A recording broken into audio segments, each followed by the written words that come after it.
It's often the case that we think we can't achieve our true desires.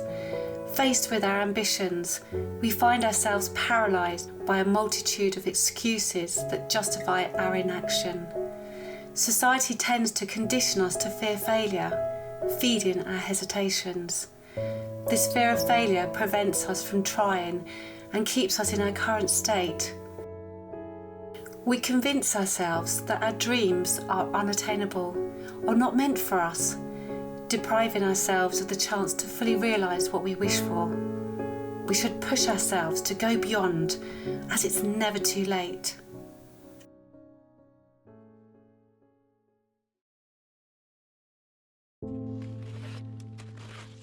Before embarking on this adventure, I was filled with doubts.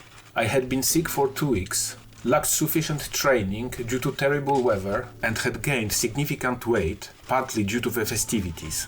Despite all these valid reasons to stay home, the call of adventure was stronger.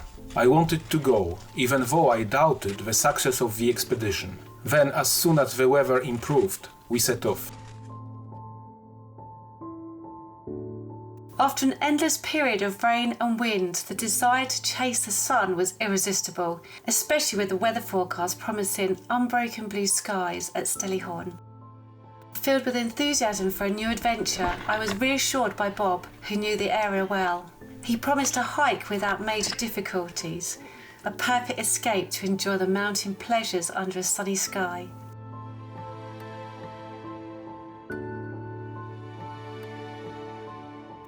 We had 3 days to take on an exciting challenge, climbing Stellihorn and Jazzihorn via the ridge that connects them, a journey spanning over 22 kilometres.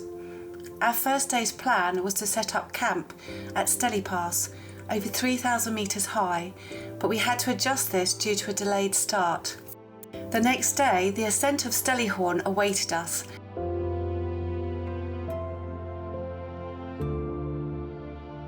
followed by crossing the ridge to Jazzihorn, then descending for our second bivouac night at Antona Pass. On the third day, we only had to descend back to our starting point. As often happens, our plans had to be adapted to reality. Embarking on a high-altitude mountain expedition in winter requires more than determination. Meticulous preparation is crucial, especially regarding clothing and food. One must never underestimate the mountain by dressing lightly, even if the weather forecast is favourable. Weather conditions at high altitudes can change rapidly. It's essential to be equipped for all scenarios. Undertaking such adventures without the right equipment is not advisable. Assessing snow conditions and avalanche risks is vital, including carrying avalanche equipment such as an avalanche transceiver and a shovel. Though we're not in peak physical condition, our experience gives us confidence. That sky's good.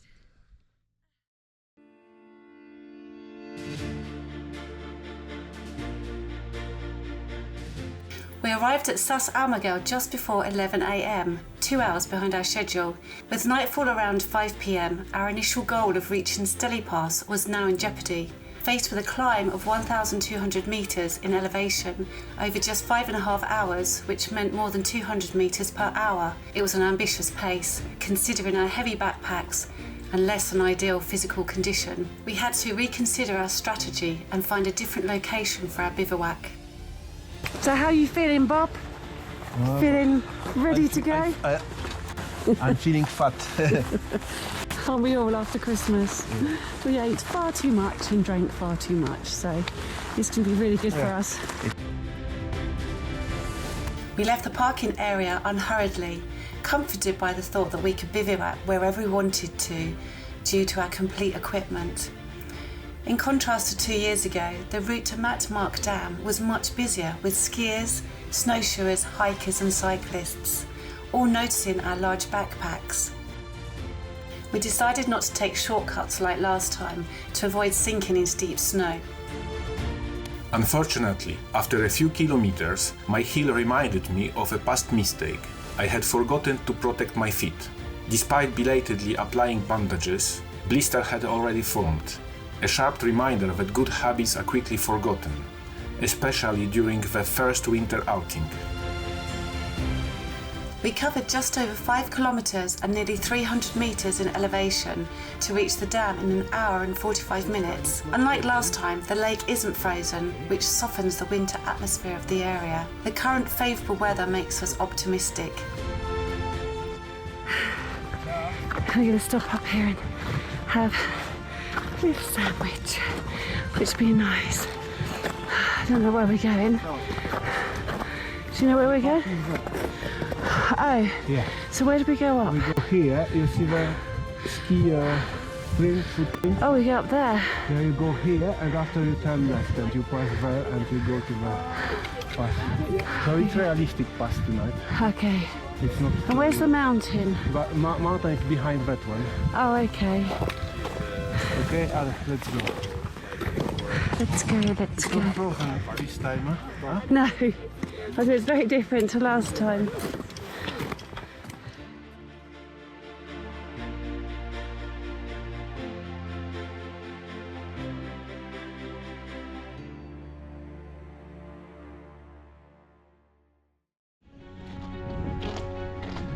Upon reaching a bench, we geared up for the next part: harnesses, helmets and snow blacks. For safety and because I'm wary of steep cliffs, we roped ourselves together from the start. After a sandwich break, we were ready to begin the most demanding part of our adventure. Right, see the arrow over there? That's where we're going to be starting to go up. And then we go up, there's some rocks about halfway up there, and we go round the corner and then round and up and up and up. After following the lake, we reached a fork in the path and headed towards Stelly Pass. The climb started to get serious, but the shade provided relief from the heat. With no wind, the temperature was pleasant despite the hidden sun.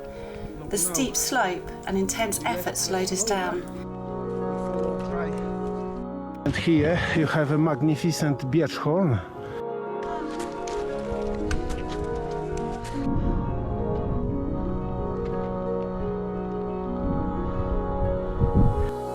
We chose to stop at an altitude of 2,635 metres, an ideal spot for our bivouac. Although we didn't reach Stelly Pass, we were satisfied. The mountains graced us with their stunning and colourful sunset, creating a memorable end to our day. It's time to set up the tent, a familiar task that I haven't done since my last visit to this region nearly 2 years ago during our first Jazzy Horn adventure. We get back into the routine. I gather stones to secure the tent while Bob handles its assembly. The frozen rocks make it challenging, requiring extra effort to move them. Unlike our last experience with the biting winds that left us exhausted and without appetite, this time nature blesses us with a spectacular sunset, offering a moment of pure beauty to enjoy just by watching it.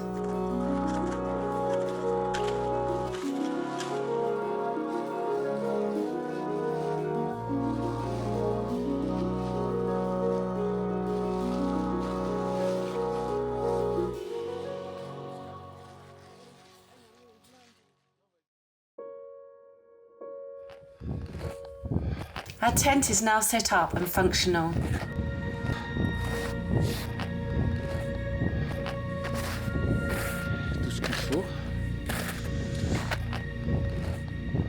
From here, we can now admire the distinct silhouettes of the peaks set against the backdrop of the night sky.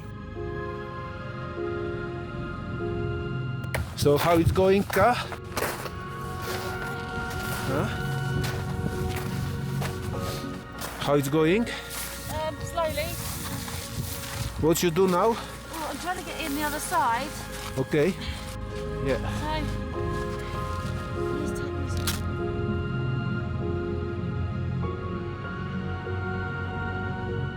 After over an hour of work, Bob begins his favourite tasks of cooking during our expeditions.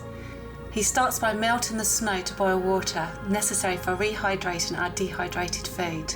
This time we opted for powdered soups, as staying well hydrated is crucial, especially at high altitudes. Soups are also easier to digest and lead to a better sleep with a less full stomach. Then it's time to sleep early, as evenings in a cold tent are not conducive to long nights. These quiet moments are perfect for meditation and appreciating the simplicity of life in nature's rhythm. I'd like to take this opportunity to briefly discuss my video equipment. The poor quality of my nighttime videos is due to the GoPro's low light performance. I tried the Insta360 with 1-inch sensor, but saw little improvement. However, the positive reviews of the DJI Osmo Pocket 3 convinced me to invest in it to enhance my shots. The night image quality is impressive, especially for a camera this size. While I prefer more compact equipment, the benefits seem to justify this choice. This camera could also be useful for tutorial videos in the future. Before we went to sleep, Bob set up a camera to film the starry sky above us. Despite the camera quickly freezing, we managed to capture some magical moments of the night sky, which we are now sharing with you.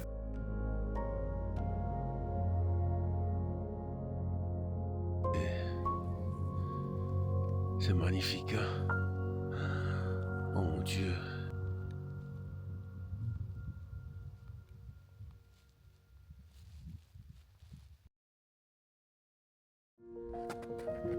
The sunrise is coming.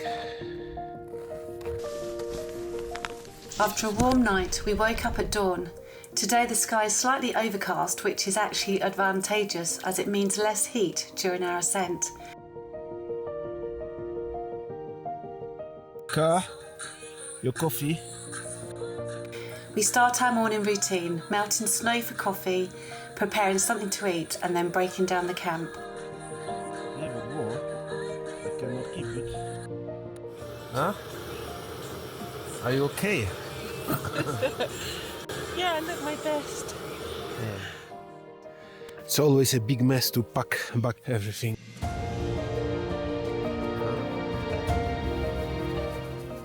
We're already set to go on our second day of adventure.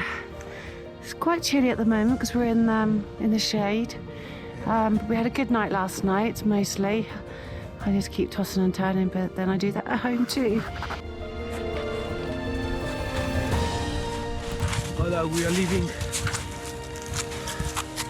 our busy place, and now we go to the pass, like 350 meters. High altitudes, we feel the fatigue made worse by our lack of training. Every 100 metres of ascent requires frequent breaks as our lungs struggle to adapt to the sustained effort. Fortunately, the terrain isn't too difficult and the snow is hard enough to make our progress easier. Moving slowly but steadily, we take breaks to admire the unique landscape, inaccessible to regular means of transport, a privilege reserved for those daring enough to venture this far. Walking with peaks over 4,000 metres in the background is not only impressive but also a true privilege. Well, we think we're back on track because there's some cairns around. There's one over there. I don't know if you can see it, and one there. So that was the path up there. There's another one up there, at a couple, yes, I can see. So we'll see what's over the other side in a minute. We're not sure if we're on the right path as the trails are hard to discern in winter. However, the occasional presence of cairns reassures us and eventually leads us towards Steli Pass. Voilà, so we are at 3,000 meters. It's 11:27. Voilà. We still have about 400 metres of elevation gain before reaching the summit. Bob tries to flow the drone again, but to no avail. It's 12:10 p.m, time to resume our hike. The sky is overcast, but visibility is good. Upon reaching the summit, we look forward to enjoying the magnificent view of the surrounding landscapes, although there's still a long way to go. We noticed that the level of snow and ice is lower than what we saw on the internet, likely due to climate change. It's not yet clear whether we should follow the snowfield or opt for a rocky path. We'll be able to assess the situation better as we get closer. The first passage to the right seems too risky. We are at 3,154 meters, near 3 hours of hiking. Finally, we see the summit cross, and according to Bob, we're ahead of schedule.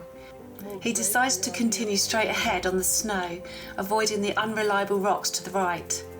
The altitude makes our progress difficult, forcing us to stop every 50 steps. My body is craving oxygen. Although I don't feel exhausted, the altitude is making its presence felt, and I'm lacking the strength to continue. It's time to take a short break to recover. It's tiring. We slowly make our way towards a small col leading to the summit ridge. Confronted with a steep slope, we decide to remove our snow plaques before tackling the final 20 metres. We're ready. So where do we go, Ka? Stillyhorn. The summit is just here. This last stretch, with a thin layer of snow hiding a granite slab underneath, makes the ascent treacherous, and the risk of slipping is significant, especially with the impressive void behind us. Finally on the ridge, the view of the descent makes me nervous, as it seems steeper than what I had seen in preparation. But retracing the same route for the descent isn't an option either. The smooth granite slab is intimidating. We need to stay extremely focused. Karen joins me on the summit ridge. The summit is now only about 15 meters away. We're almost at the summit.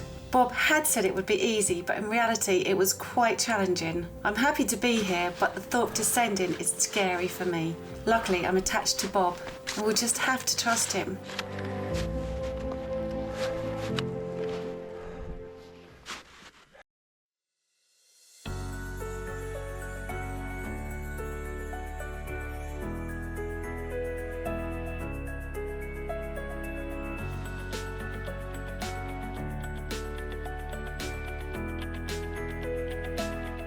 The last few metres are especially daunting, but I finally reached the summit. Voila.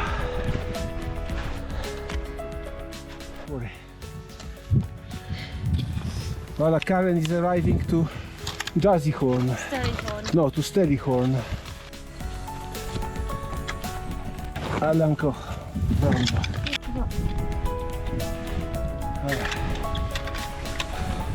So we are in our highest peak in the winter. Mine too. It's both of us. It's the highest peak. Karen James. Put under the stuff.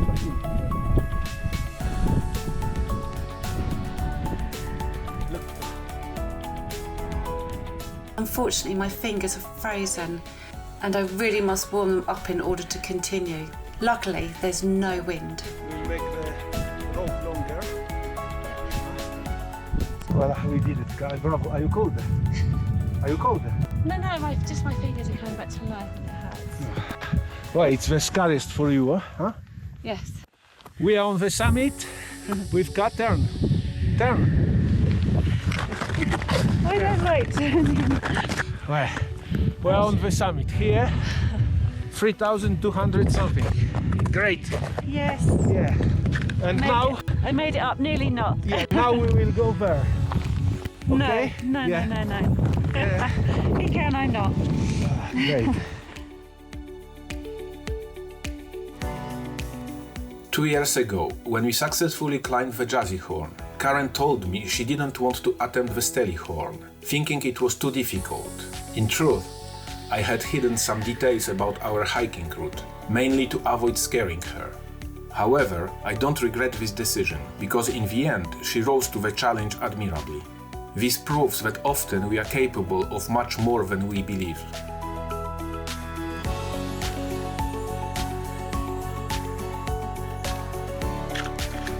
This marks the end of the first part of our adventure. Don't forget to subscribe so you don't miss the next episode, where breathtaking images and intense moments await you. Discover the power of will. Leave a like, comment, and share with us your own experiences of views of life. Your interaction is precious to us.